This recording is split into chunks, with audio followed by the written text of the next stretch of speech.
Hey everybody, this is Jeff over at Oli Builds. Today we're taking a look at the construction of the MFT Micro Leveler.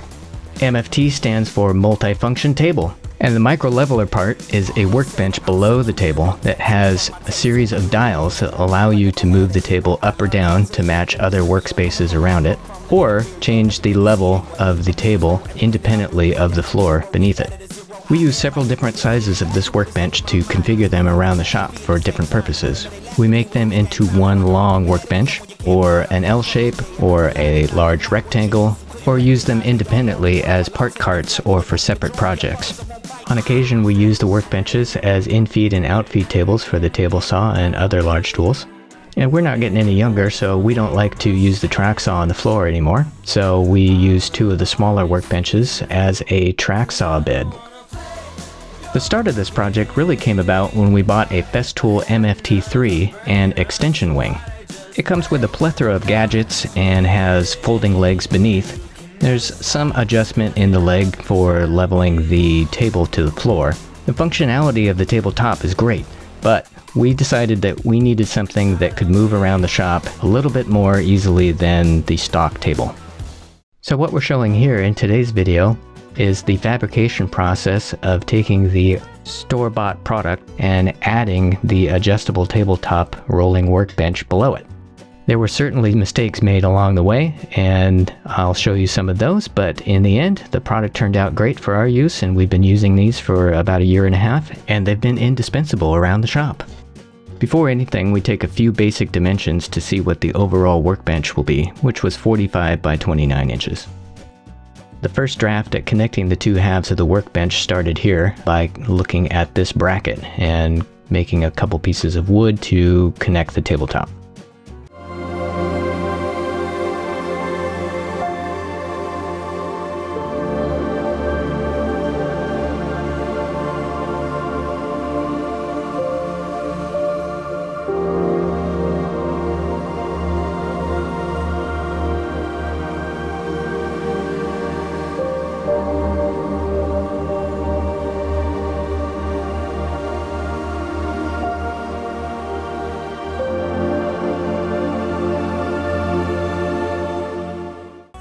Here's a little tip that's worth repeating. If you have a miter station set up with a side table like this, you can just take a piece of scrap wood and a quick grip clamp, make a stop block, and cut your first piece, and then all the pieces after that will be exactly the same length.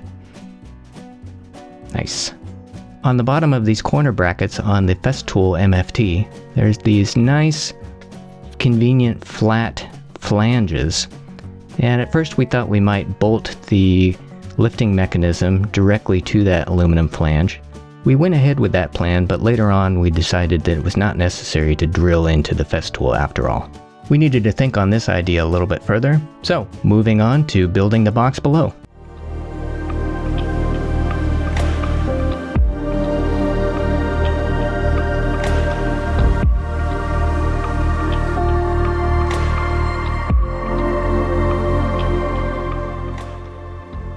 What we're showing here is the process of cross-cutting plywood using an edge clamp. So you make your cut line and an offset line that's equal to the distance between your saw blade and the end plate, and you take your circular saw and run it across that guide. It's important to have your workpiece supported underneath both sides of the cut. So you want to take some pieces of plywood or 2x4s and put two pieces on the left side of the blade and two pieces on the right side of the blade. That way when the board releases the tension from the cut, it doesn't bind up on the saw blade. One large piece of plywood as a sacrificial cutting bed also works.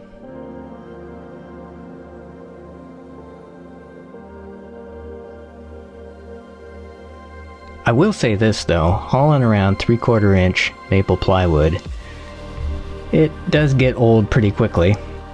If you do get the opportunity to get a track saw, the benefits are that it does not allow the saw to move at all away from the guide, and so it makes a very safe, clean, and effortless cut. But if you're just cutting a few boards now and then, this edge clamp and a circular saw do the trick. Okay, we've got all the boards cut for the box, so now we just need to make some rabbet and dado joints for the edges. The pieces of the box that we're working with are small enough that we can run them through the table saw with a dado stack. And so we'll go ahead and switch out the single blade for a series of dado stacking blades. We'll go ahead and remove the riving knife. And then on the SawStop, we want to take out the cartridge and replace it with the dado stack cartridge. And then stack up some blades here to the corresponding thickness. Tighten up the nut. And then we're going to check the distance between the blade and the SawStop device. Next, we'll set the depth of cut to 3/8 inch using one of these little setup blocks. And then we have a sacrificial fence set here so that we can get the rabbets cut right up next to it.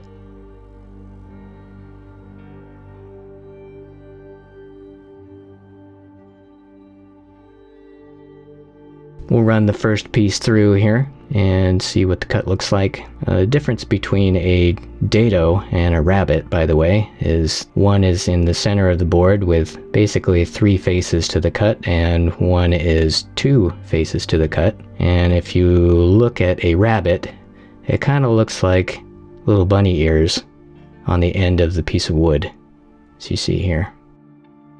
A quick check to see that everything looks like it's fitting. So we've moved the fence back and we're now making the dados in the center of the boards. And these are just going to allow some diaphragm boards to fit in the center of the box to divide our storage space. It also makes the box much more rigid. In my opinion, the depth of cut can be anywhere from 1/8 inch to 3/8 of an inch for a 3/4 inch piece of plywood. It doesn't really seem to be much difference in the structural attributes of the diaphragm.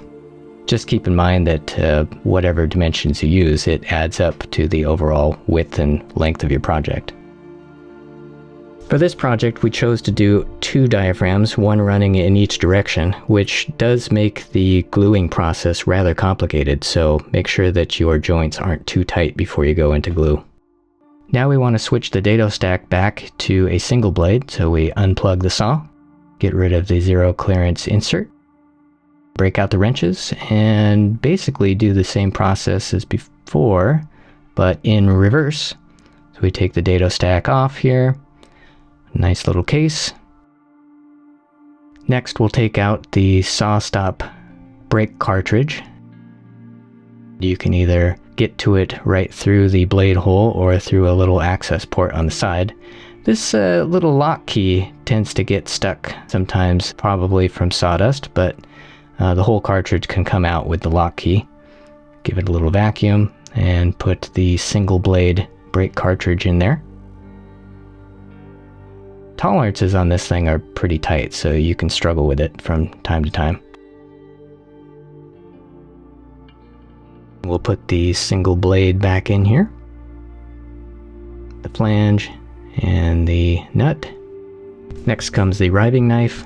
Put the little handle down there, and then we make the adjustment between the blade and the SawStop brake with the handy dandy tool that they give you there. So it's just moving that cartridge up or down.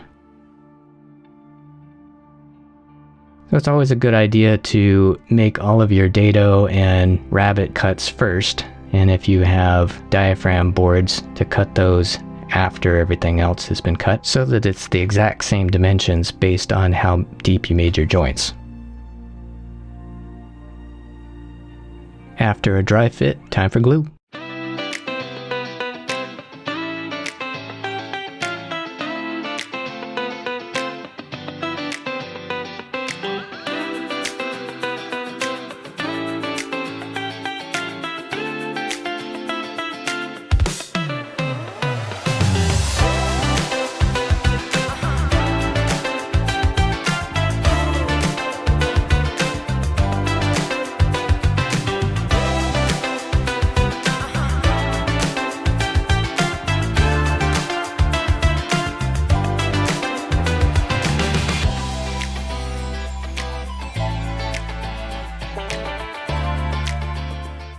Now that we've got the box built for the storage area below the workbench, we want to make this thing mobile by putting some casters on it.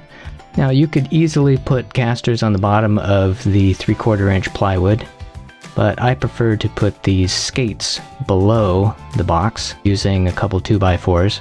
This does a couple different things. It gets the wheels out a little bit further than the center of gravity, and so it's very stable. But it also makes it so that you can turn the wheel locks on and off from 3 of the 4 positions that the wheel could be set to. So it makes it very user-friendly, moving it around the shop several times during the day.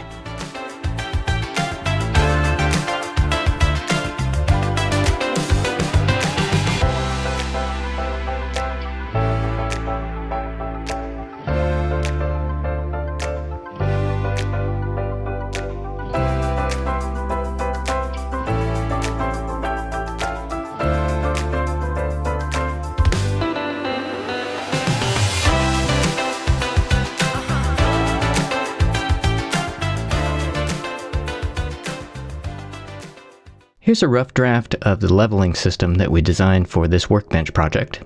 It's comprised of a long all-thread bolt, a few heavy washers, and a couple nylon nuts. One thing missing here is the star-shaped through knob. After some looking around, the Hillman 3/8x16 through knob worked. Since this workbench is going to get a lot of heavy use daily, we wanted to have nice thick washers to distribute the weight across the plywood lifters. The parts that we found for the final design were 3/8 inch by 16 all thread 6-inch long bolts, 3/8 by 16 through knobs, these star-shaped black dials there, and a few nylon nuts, 3/8 by 16 of course, and heavy washers in 2 different diameters.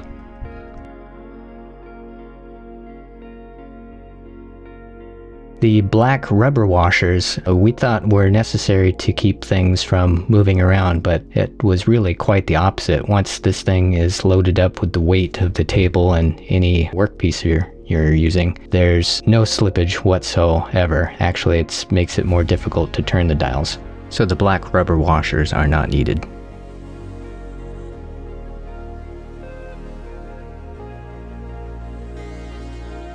The next step was figuring out where to put the bolts and the dials. There was a bit of tight tolerances here placing the bolt. You need the bolt inside to be able to move up and down, but you don't want it too far away from the inside of the box so that the dial on the outside is still accessible. You may notice these extra bolts on the corner here. They're currently connecting the festool with the plywood lifting mechanism. In the end, those were not needed, and we swapped it out for a 2-part wood clamp system. So these bolts are not necessary.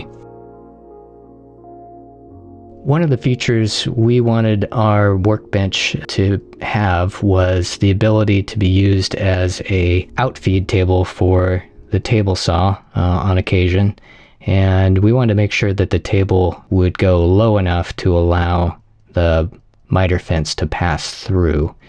You could get into a more elaborate tabletop, but we just went for simple. Here we're showing the near final configuration of the lifting mechanism. It's the 3/8 by 16 all thread bolt with the 3/8 inch by 16 black star-shaped through knob, and then a nylon nut, and then a heavy washer, and then the 3/4 inch plywood lifting plate that attaches to the tabletop above. And so we have this piece of plywood that sits on that heavy washer, and then another smaller washer, and then finally a nylon nut at the top. So those 2 nylon nuts and washers basically clamp this piece of plywood, and so now that piece of plywood at the top there will eventually be fixed to the tabletop, the MFT table in this case. We wanted the workbench to support material for the miter saw and for the table saw, and the height difference between those two in our shop was around 6 inches or so. We have the miter saw set pretty high. We find that comfortable.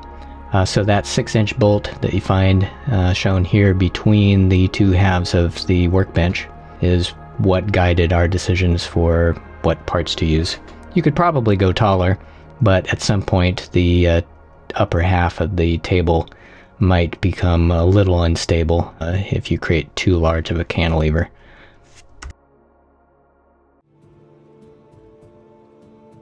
This is when I first started to discover how the tolerances of the holes that we drilled were a little too tight, and actually it was quite difficult to move the table up and down. That of course was an easy fix later on. We just made the holes a little bit larger. Here I'm showing how I was making an effort to make the top of the lifting mechanism equal distant from the top of the bolt. And it shows a nice close-up of the layering of the parts. So by this point you see here we've gotten rid of the rubber washers. Those were a hindrance. So one less thing to purchase. There's testing the knobs without the rubber washers. And we're good to go. So we'll just go ahead and put the washer and the nylon nut back on the top, and ready to move on to the next step. After working through the details on the lifting mechanism, we turn to making it more robust. As you can see here, the just one piece of 3/4 inch plywood is already bowed by the weight of just the tabletop alone. So the next step is to make an L bracket out of wood.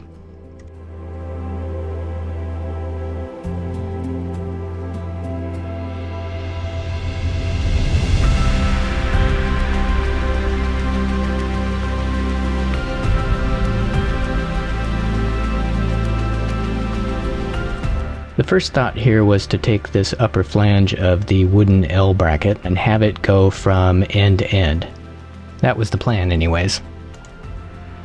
Here's where the temporary nut and bolt assembly here gets removed. This is not required for any practical purpose other than to help with the fabrication process.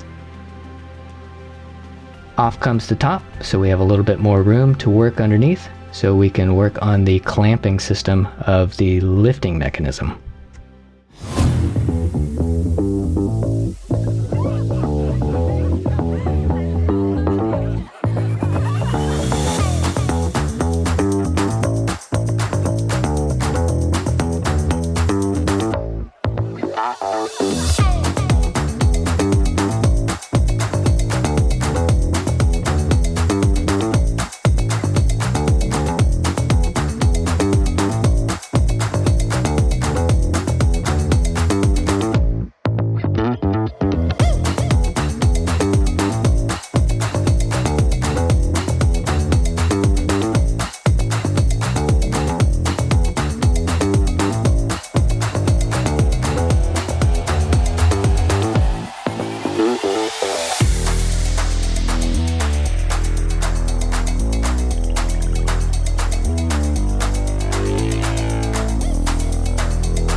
Okay, it may be clear by now that there is certainly a lot going on. There's some trial and error, there's some ideas, there's a lot of error, but in the end, we finally came up with this system that, once again, allows you to support the table without taking the table apart. Some of this can be accomplished by simply taking the table apart if you want. So what you just saw being made is a doubling of the plywood to make an end block here, and this fits nicely right in between the outside of the Festool flange and the small fin that must be a structural element. So you can see here this aluminum bracket on the MFT tabletop. Those could be removed and you could just simply put 2 pieces of plywood to make one continuous L bracket for this lifting mechanism. And just like that, we've got a working MFT micro leveler. Man, that's a mouthful. Got to find a better name for this thing. At any rate, the tabletop is affixed to the lifting mechanism, and the lower storage compartments are there with the casters, of course. And so we're just going to go ahead and try it out here. And okay, that one side went down, no problem. Moving those things. All right. So what's going on here? Why isn't it working? Why is it stopped? It's not working. Oh, no. Okay, now it's not working in the opposite way. You might be saying, oh, back to the drawing board. None of this works. No, that's not the case. It's just those holes in the top of the box are just slightly too small, and it just doesn't allow the table to move up and down in big motions. So once again, we've just taken it apart and made those holes just slightly bigger so that it allows everything to move up and down ever so gracefully. And once again, putting the nuts and bolts back on. Who's this guy anyways? Oh yeah, that's me. Jeff from Oli Builds. Duh. Okay. Find it, do it. Now it's working. No problem at all. We got all the little kinks worked out. Let's go ahead and lift it up to the top here and just double check everything is working. Yep. No problem at all. Looks good. Bring it over there. Yep. Nice and level with the miter station. Perfect. Okay, so now what do? Well, we turn it around a bunch of times, and I guess we're going to take it over there.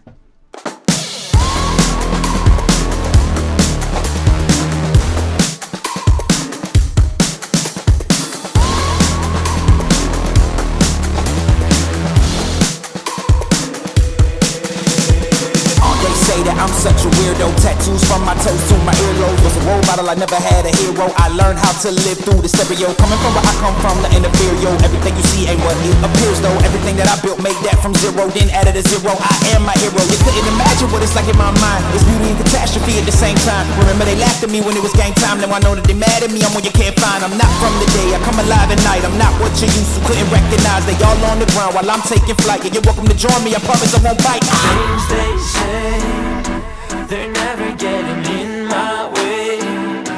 And even if I make mistakes, I will always see them through. Cause I don't wanna play your game. I had enough, I'm burning up so hot I just break your chain. You can never stop what's building up inside of me.